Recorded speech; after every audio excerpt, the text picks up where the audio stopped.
Really, it depends on the individual and what you do. I mean, one of the more extreme cases I report on in the movie was farm workers in South Africa who were eating corn grown on the farm that was genetically engineered 3 times a day as their main staple, so maybe 70% of their diet.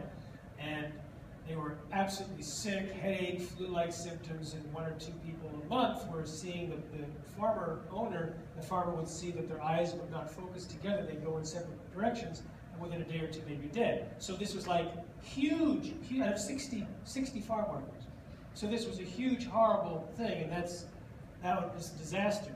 Now, you also have a situation where people switch to non-GMO and organic, and they get better sometimes within days. I talked to one doctor from Chicago, Emily Lindner, and she blew my mind. I mean, originally when people told me that they were reacting to GMOs, I mean, here I was talking all over the world, speaking of the scientific principles about the dangers of GMOs, and not believing that someone said that I react to GMOs. Because I didn't think that would be so clear. But I was totally wrong. I talked to the doctors who were prescribing non-GMO diets, like Emily. She had prescribed it to 5,000 patients by then.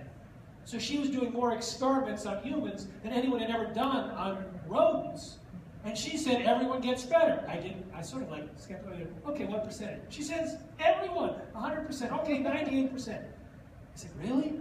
She goes, yeah. I said, let me visit your patients.